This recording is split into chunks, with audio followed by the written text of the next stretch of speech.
Hello, everyone, and welcome back to Know to Grow, a light to heavy duty podcast hosted by myself, Chandler Kahn, with Focus Investment Banking. Cover 11 sectors. I'm an automotive banker, and one of the industries we specialize in is the heavy duty truck parts and repair sector. Today, I have on brothers Zeb and Luke Todd, co-owners of the service company based out of Ohio with 5 locations in Dayton, Columbus, Covington, Greenville, and Springfield. Excited to have them on and share their perspective on the industry and ask some specific questions. Zeb, maybe we'll start with you. Tell us a little bit about yourself, and then Luke, do the same, and then we'll hop into it.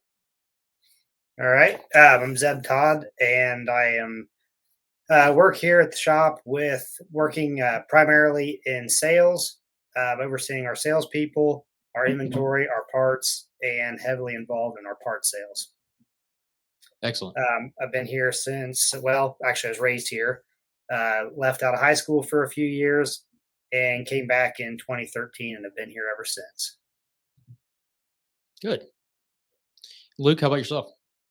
Yeah, same thing. Somewhat. Our dad started our company in '78, and so we were all drafted at a young age to do all the awful tasks around the shop that need to be done. I've been on full time in the company since 2000, so about 25 years now. I was started out in the shop as a tech, and then we started our second branch, and I went to run that, and then I've been involved in starting the branches ever since. Less so in the last couple ones, but pretty instrumental in the first 3. I'm now officially the president of the company, so which basically means I bounce around and just deal with whatever needs dealing with. Problems. Yep, exactly. So Good. And Zeb, my understanding is you're kind of more the operating brains behind the company. Is that correct? I don't know if that would be exactly true. I oversee all of our product lines, all of our vendors, all of our inventory, all of our parts, all of our sales. I help with a lot of the initiatives and new stuff. Luke would probably be a lot of the operating reins behind there. Actually, he would be the one more, Okay. Final decision making or in all that. I think I do help in a lot of that with the operating, but yeah, that would probably be how our structure is. I do a lot of the financial end of it, and then also since I do have more background in service than Zeb does, I'm a little bit more tied to the shop and decisions made there, just from a management perspective at least, not really a hands-on perspective, but just leading the service departments and the op managers and so on. Yeah. So you probably have a good understanding of QuickBooks, right? I am. I would almost say I'm a QuickBooks maniac. I don't know if that's actually true, but close to it probably. So Awesome. How many? Talk about your services you offer. Every shop's a little different. Parts and service, and then how many employees you have? We have right about 85 employees, give or take a few, and all the shops would have they have the same base services and parts that we offer. So we do bumper to bumper at every store, Mhm. and we're very very heavy in engine, diag, electrical, after treatment. That would be what we would probably be known for from a service perspective. But we will do all the driveline, wheel end, um, body work if need be, trailer work, trailer collision work. We're starting to get more into that. Um, we do have specialties we do at each shop. One shop has a driveline machine and a DPF cleaner. One of them would be a little more involved in, one of them has the paint booth at it. One of them has more suspension and spring work at it. We do have alignment Yeah. racks in all the shops. So we have the same concept of services at each of them, but we do have some niche things that we do there. There's light duty. We do a lot of that. A couple of more of that at 2 of the shops than we would the rest of them. Yeah. More like the pickups with diesel engines and even some commercial gas engines we work on also. That would be kind of how the services are, and then the parts would be, our saying would be if it goes on a truck or trailer, we'll sell the parts for it. So we would offer those at all the stores, although we only have 3 of them that are heavily involved in part sale. We sell parts at all of them, but 3 of them would be more of our main parts stores. Okay. You have about what, 20, 25 days maybe? or more than that? Across all the shops, I'd have to count them up here, but yeah, there's we got 12 and 12 is 24 and 10 is 34, and then see 6 is 40 and 10. So we actually have 50 bays Oh, wow. across. Okay, double. Yeah, across the 5 I think we have locations. between all 5 stores, there's about 90,000 square feet, if I'm not Okay. mistaken, Solid, roughly. Yeah, solid 85 size. to 90,000. Okay. But half of our, like Zeb was saying, a lot of our parts, a lot of our building is dedicated towards parts sales. So we have, parts, display areas and counters and inventory control and all that. So we have, the shops, and then, obviously each shop has anywhere from the smallest shop has 6 working bays, and the larger ones have 12 in them. So, Okay. And then we have some Audience mobile members. guys, mobile guys as well that are out on the road all day. 5 to 10% of your business, maybe something like that. less no, than not that. yet. Yeah, Less less than than that. that right now. Okay. It's a growing area. Yeah. I would say that it's probably. I would say we'll see more growth in that over the next few years. Definitely, the market's shifting in that position, and we are capitalizing on it to a certain extent. But we keep plenty busy with the brick and mortar too. So Yeah. And after you guys, I have somebody, my next recording, he's going to talk about the business model within um, mobile versus kind of in shop. So stay tuned for that one too, to yeah, get sounds some interesting. perspective. Okay. So the industry has been experiencing, cyclicality. It is a cyclical industry. Obviously, we're kind of down, right, from where we were a couple of years ago. A couple people I've talked to are kind of flatter up. Where are you guys, and what are your thoughts on where it's headed in the next 2 years? Um, so we have we're actually up this year, Good. which is good. Yeah, it is. This year appears to be better than last year, but last year was not as good as the years before, a couple years before. But I mean, it's almost like not really. You can't hardly compare the post COVID years to Hmm. real life. I mean, there was like trillions of dollars dumped into the economy, and everybody was just, trucking was hot. Everybody was buying trucks, fixing everything, and just go go go go go.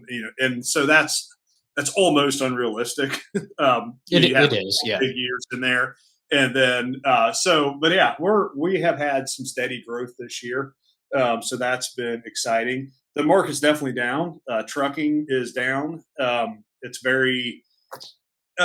been a struggle for truck companies, and not just your small owner operator. I mean, not just your small fleets and owner operators. Even we've seen a lot of large companies go out of business across the country this year, or over the last 24 months probably. So yeah, it's definitely tight out there. I think some of our growth comes from serving markets that are not necessarily directly related to hauling freight, whether that be a gas company or a propane company or a furniture delivery company, or just things that's like, yeah, they have trucks and they do need to they need to move product, but they're not necessarily in the logistics business. So Yeah, makes sense. Are you guys having trouble getting parts at all from any of your suppliers? I We don't really think so. aren't. Zeb would know more on that than I do. No, no, that's all been. I mean, every once in a while you'll run into something, but for the last couple of years, it's been pretty solid. Yeah. Okay. We have a, I don't want to say too much. We know somebody that's in the space, uses a lot of Hendrickson parts, and for suspension, they're still having trouble. Yeah, I Uh, heard Hendrickson was. and I think that's because Watson bought Hendrickson or something like that, and then maybe Right. there's issues with the ERP system that have been lingering. Um, is Hendrickson the only supplier that you've heard of that's still struggling to get parts out, or others? No, there's a few categories that I've heard. Some people talk about suspension. Some people are having some issues with shocks, Hmm. and filters has been one of them. I think some of that I believe is due to um, suppliers are trying to reroute because of the tariffs. They're trying to pull from other countries, maybe to try to alleviate some of the tariffs, and so that's putting a delay in it. I don't know if I'm right on that though. But overall, I mean, my opinion is if a manufacturer that you trust doesn't have the shocks or suspension parts, go to another manufacturer that you would trust. And it may not be your first choice, but they also have it available. So, buy what they have and keep moving on. It really, realistically, the last 2 years, other than some disruptions, it's not been bad at all. It's nothing like it was, 21, 22, where it was panic buying and everybody was panic buying and nothing was available, and stuff that you said you would never, get within 10 feet of a truck. You got all excited and bought a dozen of them because you seen a vendor had them. That's all pretty well been cleaned up the last couple of years. Okay. So it's October 1 now. We're probably going to see another rate cut here before the end of the year. Some other things are going on. Where do you see this business, in 2026? Maybe 2027. I know that's honestly kind of a long term when it comes to forecasting. Do you think 26 is going to be up over 25 overall? I don't know. Yeah. I wish I had a crystal ball on that, but I think that we're going to see growth in it. I think that I don't know how long the trucking market can be kept down. There has to be a point where things pick up again for it. If the rates are cut, then that could spur some investment from companies and maybe jumpstart some trucking again. But it's still there's too much supply of trucks for the demand of freight right now, which is what's been pushing the cost down. And so I don't know how much more demand the country needs to see for it to become profitable, for people to jump back into trucking or to drive the rates back up and so on. The whole nature, it appears, of the trucking industry has moved. It changed around, and I don't know if it'll ever go. I don't know if it's going to go back to the good old days of trucking, the glory days, or whatever. Freight will always need to be moved, and it's always going to happen. Will it become something that is that you're able to do at a profitable pace, or has there been enough infiltration into the market with cheap carriers that that there's an unlimited supply of that, and it may not. I don't know how much demand you have to get to come off of that. That makes sense. When markets are flat and companies are flat, and obviously you guys aren't, but the way I see it is owners should be focusing on making their operation as efficient as possible. So minimizing their expense to maybe grow their gross profit or net income. Want to talk about how AI could potentially make the operation better, maybe more efficient, and kind of where you think that's going. Like, what are some real applications of AI within the heavy duty space? I think we're just starting to see the beginning of it, and I can't believe how fast that's moving. Like, I mean, for myself, and I just heard some statistics on this the other day, but the internet was talked about for whatever it was, 5 to 10 years before it became commonplace, and then iPhones it took 2 or 3 years probably for everybody to go from a flip phone to an iPhone, maybe shorter time than that. And then you take, I'd say at the beginning of the year, probably the beginning of this year, the end of last year was the first time I ever heard of ChatGPT. And now I use it probably an hour a day. And I would say that would be pretty, that's probably even pretty minimal for commonplace. But we use this. I think most of the people that are in an administrative role are starting to use this all the time, Chat GPT, and or whatever other platforms are out there for that. Google Lens, parts identification, specs. Now, I'm still a little bit in the phase with chat is trust but verify. So I don't think it's quite learned everything 100% correctly, but a lot of times it'll get us pointed in the right direction, whether you're trying to look for a part number, you're trying to look for specs, you're trying to look for a cross reference, you're trying to look for, um, simple diagnostic failures. Um, something as simple as maybe on a truck, or, I took a picture of my um, air conditioning unit in my house this summer because I was having an issue at it. Took a picture of the model and the serial number, said what I was having, and boom, said, here's what we need to try. Tried that, and ready to call a technician out to work on it.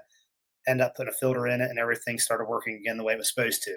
And that's a very, very simple one, but I think we're in the infancy of that right now. That not only as it's learning all this, but also as people become more adaptable to it, and either whether or not we should be freaked out by AI, or just getting comfortable with it, remembering to use it, getting used to using it. I can see in another 3 months, I would say probably we would double our usage, and I would say in 6 months we're probably gonna, double that again, about not only the amount of people using it in the company currently, but also the amount of times we use it for, again, simple diagnostic, parts identification, and just information about whatever it is you're working on, trying to figure out how to fix this truck, how to fix this trailer, or how to locate this part for a customer. Google Lens would be another one we started all using recently. Take a picture of a part, brings up all the information, and again, trust but verify, because it does get stuff wrong occasionally. Yeah, Mike Schwartz with Iron Buffalo, he was telling me, maybe it's not there for the diag stuff, but it is, maybe good at preventative maintenance and doing, some of the, what do you have to do to replace, a turbo, for example, right? Uh, in terms of the diag, do you think we're going to be lagging with the Google lenses? Do you think we'll see that in 3 years? Where are we with that? We'll see. I think we'll see AI diagnosing trucks definitely within 3 years. It's there is way too big of a technician shortage for that not to be a massive push in the industry. It's not, and the problem with, the challenge, I should say, with technicians and shops and everything and so on, is that there's a small percentage normally of a technician workforce that can actually do the diagnostic work. And we need every one of them, but you have to have a certain makeup to be able to be a troubleshooter, a problem solver, etc. That's where AI shines, is that it can think with the speed and power of a million technicians. And so I can't imagine that your diagnostic software is not going to have AI capabilities built into it and already be running, test and thinking about potential issues and all that, taking all the data that's being pulled in from the data links, from all the modules all over the truck, and be thinking, like I said, it will outthink technicians almost guaranteed in 3 years, in my opinion. Interesting. How should a small group, maybe 1 to 2 shops, think about funding an investment in this when they don't have the balance sheets of the larger players in the industry? Yeah, I've actually thought a lot about that. I think that, and I don't know the answer 100%. Mhm. I think that there's enough interest in this space that I don't think you're going to have to be a real pioneer in it. That's kind of what I've come up to. I think there's a lot of people interested in this, a lot of companies interested in this, a lot of investment interested in this, and a lot of work going on as we speak with these companies on how do we take AI and can we move this into that. So I would say that for a shop, it's going to be very much like you're using pen and paper, let's say in the old days, to keep track of your inventory and your jobs. And now you don't. Now you use a tablet and all that. It's not because you, as a small shop, went out and built software to do that. Somebody else came up with a solution, and you paid a monthly fee to access that data, and Yeah. or to access that service, software as a service. And I would assume that this will be the same way. There are companies out there. Everybody's working with AI right now. Everybody's in the space, not only in the HD space, heavy duty space, but all over, all over the country in every industry. And so there are companies, I guarantee it, out there right now that are working actively on this. They will come up with solutions, and all shops, whether small or big, will only have to pay to access that solution and start utilizing that. That's my opinion. Yeah. Got it. Yeah, an affordable monthly recurring expense, right? Yeah. Just like all Now, of if you our want to be, SAS we're, programs. Yep, exactly. And we're using AI, like Zeb said. We use chat obviously all the time. It's super handy, whether you're analyzing spreadsheets or whether you're researching part numbers or whether you're looking for diag information. You know, we're also it recently got integrated into our software. We've been using chat just to clean up technician descriptions, just because just copy paste, like, hey, make this sound presentable, and Hmm. throw it over here, and it would pretty everything up to stick back in on the service order before it goes to invoice. But we're already seeing the platforms integrate that in with like a polish button, so the technician writes their description in, but maybe it's not polished to where what you want it to look like for the customer. Whereas in the old days, the service department team would be cleaning all that up and getting it presentable. Now it's just a click of a button, boom, boom. It sounds like a rocket scientist made it. Great, good to go on that. And Yeah. so we're already seeing that. We've been working. We've built another app that we're using that is integrated with our accounting and also statements, and so it's reading and verifying and taking a lot of the work off the accounting department for reconciliation of vendor statements. And so that's another area, like you were saying earlier. The name of the game is trying to keep expenses low. And so that's part of AI is it gives you so much leverage.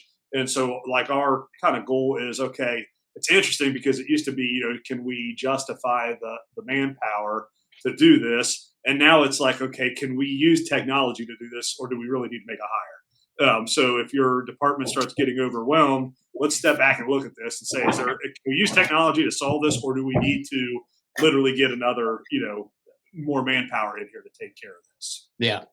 Don't forget to put KPIs around it, right? And kind of track where you are before and after. Yep, Mhm. exactly. Yep. Now, did you have to you mentioned you had to develop it. Is there not a company or provider that has a solution that's out of the box like this right now?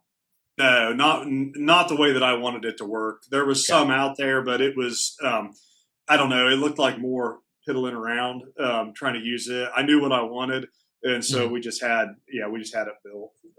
And it's nothing fancy, but it works really well for us, and we're building on it all the time. And we plan to carry on with that with more and more projects. Right now, it's in accounting. Next on the list is inventory. Inventory control, inventory tracking, velocity, just everything that goes into managing your inventory. We want to be able to use AI to help us with that, because it takes too many smart brains.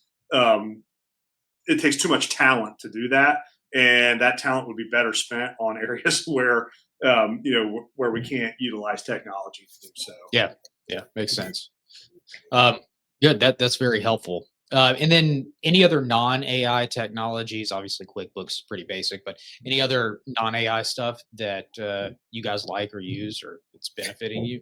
Yeah, we have just some apps that we've built in house that our IT department has done that we use for just keeping track of parts transfers between stores, our delivery Mm. board for delivering parts, everything from time clock to um, just various departments if they have issues with stuff, maintenance and all that. Just forms that we built that'll go onto a dashboard. Just keep our maintenance streamlined, our inventory streamlined, our yeah calendar, vacation time, all that is streamlined through just some apps we built, and they work very well. I mean, they're probably honestly maybe getting outdated, but we still use them Mhm. day in and day out. We live on them, and that would be one of them. It's just a company app that we have, and then some other ones. We just got a subscription recently to ProKeep, which is a texting service, trying to be able to get customers to text us through that. A lot of guys will give out their cell phone, but I kind of hate to ask them to. Plus, if they're Yeah. gone on vacation, they're still texting them and they're trying to send them back to us, and they're off and they're still getting sucked into it. So, trying to give an option for customers to be able to communicate to a whole group of people versus just one person. They're still welcome to give their personal cell phone out, but I'm not going to ask them to. If they choose to, they can. But this is a number. Hey, just text this number, and we all get this automatically. Obviously, we use Full Bay for our ERP system, Mhm. for running everything, and then those would be the main ones I can think of that are Awesome. non Okay, well, AI technology. kudos to you Yeah. guys. You're doing a good job. Our Servco app, as we call it, has like probably like 50 functions in it for Mhm. different people in different departments for different scenarios. And so that's how we try to keep everything, because it becomes in one location it becomes a wild west, and two it gets even further west by the time you get to five. And I can't imagine these companies that have 20 locations. But it's like, if you don't have structure and you don't have some sort of process and a way to tackle it, then it's a free for all. And so that helps us like pull everything together into just a process. But you sell a turbo over the counter and the thing fails, and the guy comes in and drops on the counter. What do you do? And so it's like, Yeah. okay, here's the process for doing this and doing that and running the warranty and this and tracking all that to make sure that the customer's taken care of and that we get our credit from the vendor. Which sounds simple, but you start getting that going a bunch of times in a bunch of different areas by a bunch of different people, and it can turn into a mess really fast. You got money, just you got refunds that aren't happening. You have customers that are upset. You've got lots of lost revenue in there, and so just pulling all that together into a system where we can monitor it, watch it, and that's just one example. It doesn't matter if it's somebody that's taking Friday off, or if it's a turbo return, or it's a whatever, fill in the blank. If Somebody it ran through his happens, garage door. yeah, that's right. If it Well, happens, you got an oil line leaking in the shop. We got a way for you to report that and a way to monitor it and track it till we get it accomplished by the maintenance department. And so it's like Cool. just trying to keep all that out in front of everybody. It's still a challenge, though. Honestly, you train. Next thing you know, somebody doesn't know how to do that. It's like, okay, well, let's back up and let's hit this again. So Let's switch gears to parts now. Zeb, you and I were talking about this last week, but OEM dealers breaking into aftermarket distribution. No, you mentioned that's a bit of a cause for concern, right? It is. It is. It's definitely does have its effect, and I think there's two things I wonder about, or several things that I wonder about with that. Um, the OEMs have really ramped up their aftermarket brands, especially in the last decade. You got Mhm. Alliance, you got TRP, you got Fleet Line, I think, Road Choice. Everybody's got their aftermarket brand they're starting to push. They push all makes, all models. They're still, I feel like, if they're a Volvo dealer, they know Volvo. If they're a Kenworth dealer, they know Kenworth. Um, I do think they're getting better at it.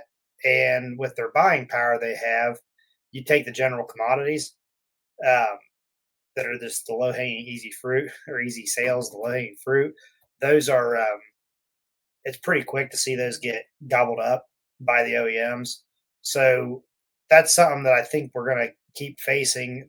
I probably even more than that would be um, not only the fact that they are getting more um, aggressive about doing their distribution, but along with that, it's so common anymore to somebody puts a part on the counter and says, "Hey, I want to buy this." You tell them it's $50, and they hold their phone up and say, "Well, I can get it on Amazon for 32." Mhm. Well, I'm sorry. Do you want it tomorrow or do you want it today? And Yeah. well, could you do 45? And it goes back and forth and back and forth on there.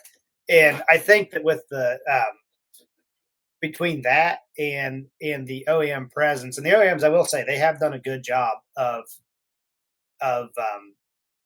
distribution. And in the area we're in, there's not a lot of independents that push parts hard. They don't. There's some, and then of course you got your Fleet Finds, Truck Pros that have a nationwide presence also. So as far as how we counteract that, I'm still trying to figure out the best answer. I've got ideas of what we're trying to do. One of the things that we try to push is all makes, all models. Not only do we carry it, but hopefully having a working knowledge of all of it. So yes, we've got the Kenworth spring. Yes, we got the Volvo spring. Yes, we probably even have the spring for a old international dump truck that we probably shouldn't stock, but we have that too. If it's turbo, we've got them for 4 different engines. If it's and trying to source, okay, not only is we have this, we know what's in this box. We've researched it. We've tried and painfully found out that this particular brand over here is not the right one. This brand here actually makes it for these OEMs. We're going to go straight to that, try to get a good quality brand of that particular product. And then just-in-time delivery. I know that one of the things that we hear from people is, we try hard to have that Napa type service where you call and we run it out there to you. Now we can't do it, hot shot nonstop, but rather than having routes that leave and get back that night, trying to continuously say, okay, how can we get this sped up to where you call and hopefully we say, hey, within X amount of time we're going to be there, and keep doing hot shots back from the shop. That and the the other thing, I think that one of the things that we're doing, this may be it may be useful to us, and I know it doesn't probably fit every business depending on how your buildings are positioned. But like yesterday, our shop in Columbus called our shop in Greenville, and they're 2 hours apart, and said, "Hey, do you have any deliveries going north tomorrow? We need a part up there." And I said, "Yeah, we got one going that's about 45 minutes north of Greenville." They said, "Another 15 minutes, there's a part up there to place. We need this oddball part." I said, "Okay, cool. I'll put it on the delivery board." Called her, "Hey, can you pick this up? Can you go another 15 minutes, pick this part up?" Yep, it comes back. We get it on the shuttle. It makes its rounds and ends up in Columbus this morning, which is nice because we were just spread out there, and we're spread out, but we're still a small enough company that we know each other at each other's shops. And we can call each other, "Hey, do you got anybody going over this way?" We'll do the same thing. "Hey, we'll call her to Columbus. Hey, there's a manufacturer for XYZ part over there. Can you guys have your delivery guy pick it up and get it on a shuttle and go back to here, and we'll have it to the halfway across the state in 3 hours." So that's one of the things we're trying to do. Again, with the way we're positioned around here, that's maybe not applicable to everybody though. But we're trying to that. Yeah. And then in terms of like inventory strategy, it's really hard to kind of optimize. Do you guys feel like you've done a good job with kind of optimizing that? Like, what does that look like? Are you still working on it? I know folks struggle with managing inventory and space, being able to fulfill customer demands as they arise. Just wanted to touch on that. I ask me again in 20 minutes and I'll probably change my mind. But I go on a roller coaster of we've got to turn our inventory because that's cash on the shelf. And if it's not turning, get rid of it. And a week later, I'm giving everybody a heads up that, hey, I just bought 2 trailer loads of something and it's showing up. And I'd much rather have parts on the shelf and not lose sales and, heck with the inventory turns.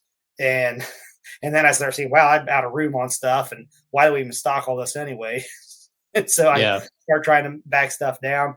It's a lot of work to keep a clean inventory.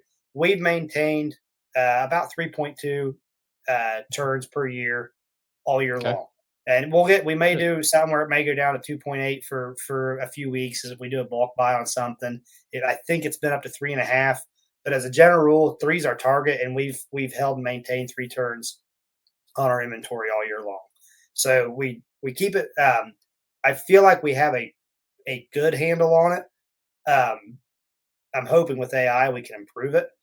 I think that we take good care of it by cycle counting. Excuse me.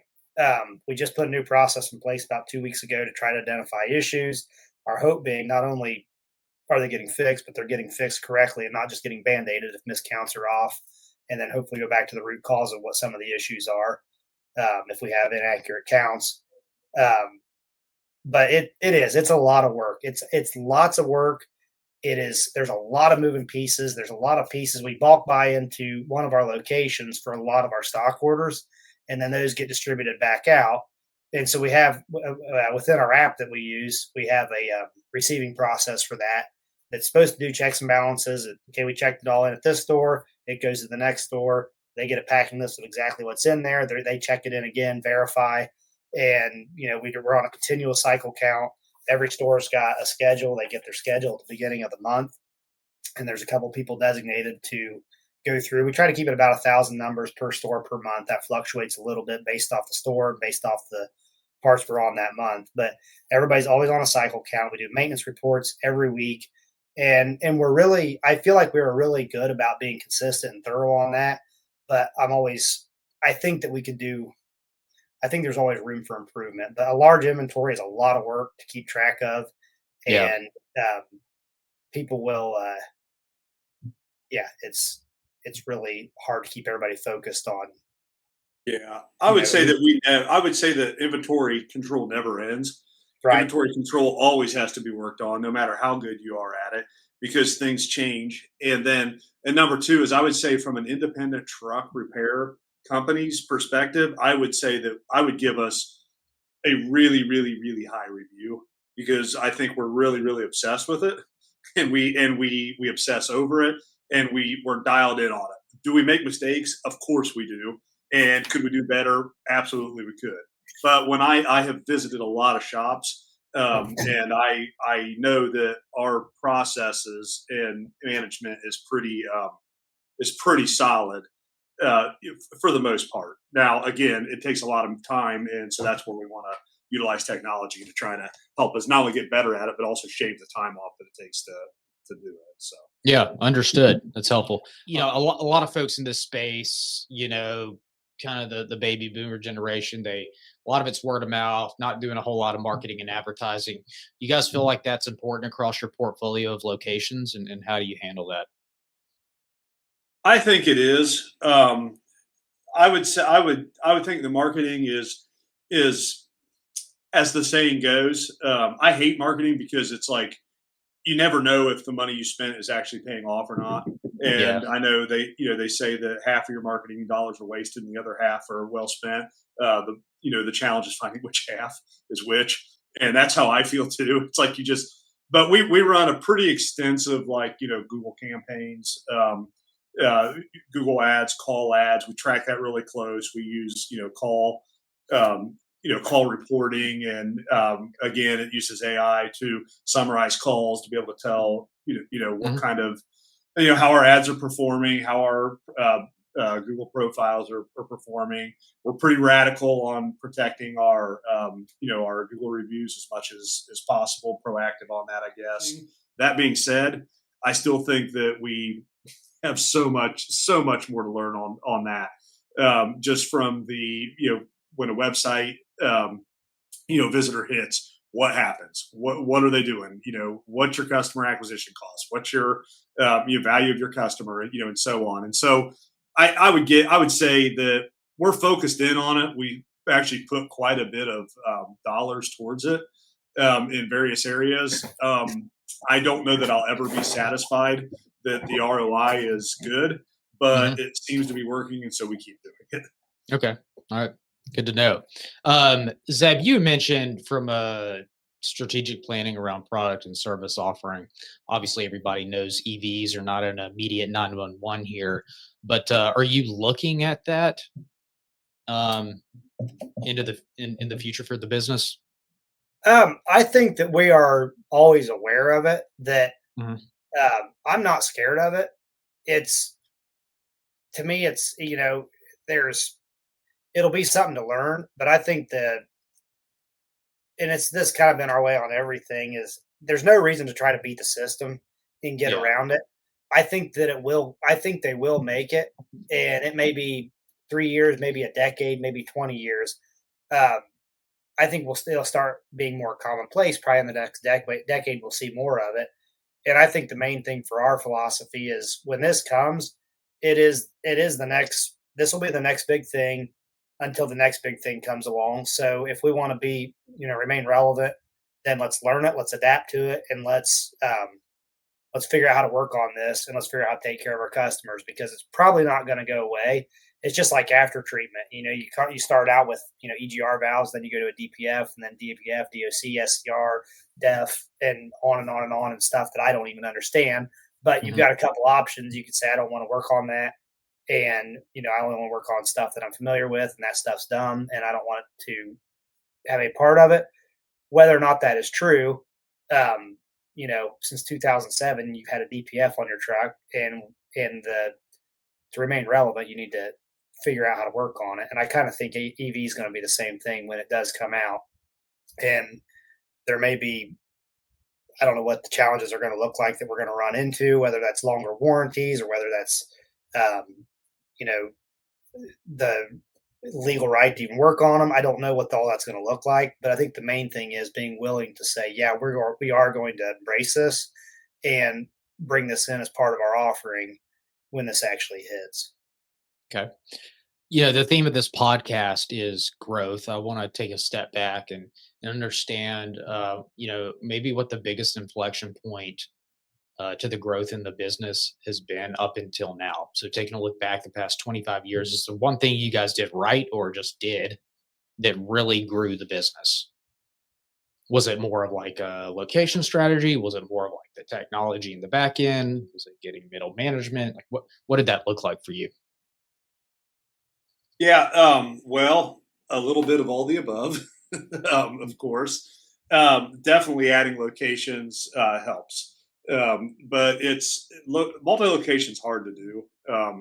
The first one's going from 1 to 2 is really hard. 2 to 3 is still pretty hard, and more is hard too. But you learn a lot about what not to do as Yeah. you spread your talent pool out across that. If everybody's in the same building, you can all rely upon each other's, knowledge. You have your back.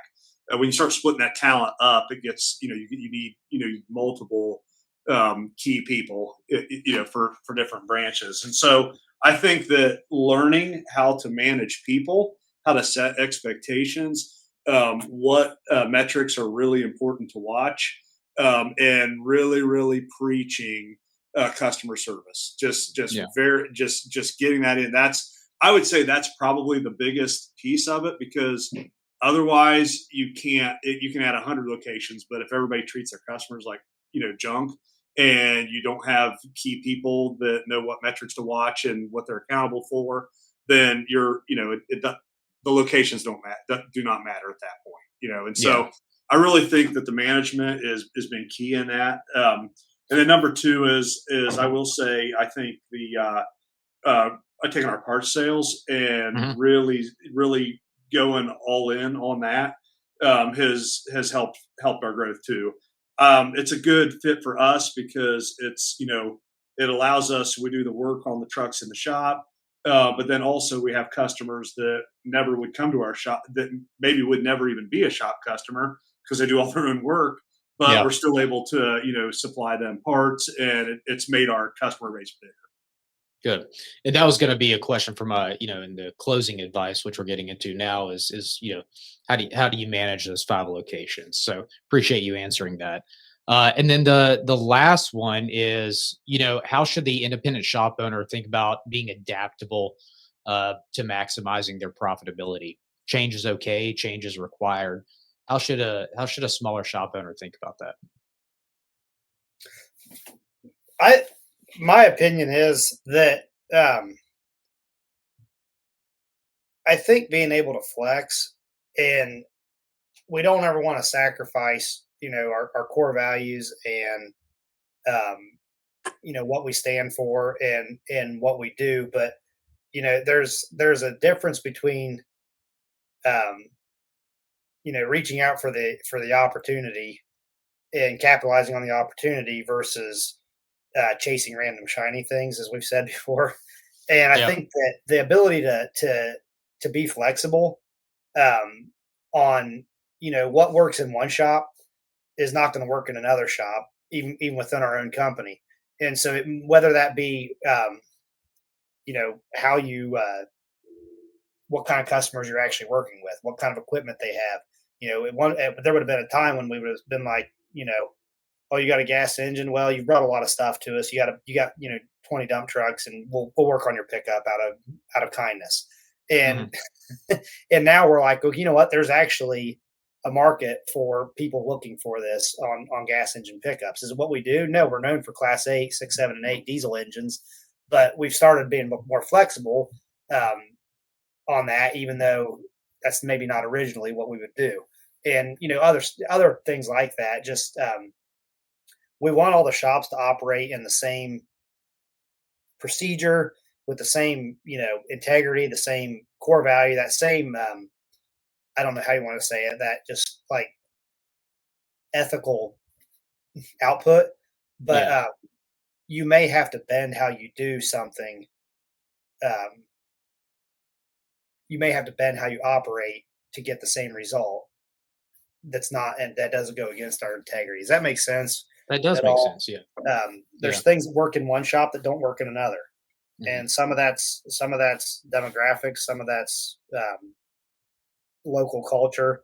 Our rural stores are a lot different, that operate a lot differently than our rural stores on how you do some of that stuff. Even though we're doing the same thing, we fix the truck, we find the part, we fix the trailer, we order it, we receive it, we prep an invoice, we give it to the customer, they give us payment, and hopefully they're satisfied, and hopefully we get paid, and everybody's happy. There may be some variances in there. So I think that ability to knowing how to flex and still operate within your core values is really important.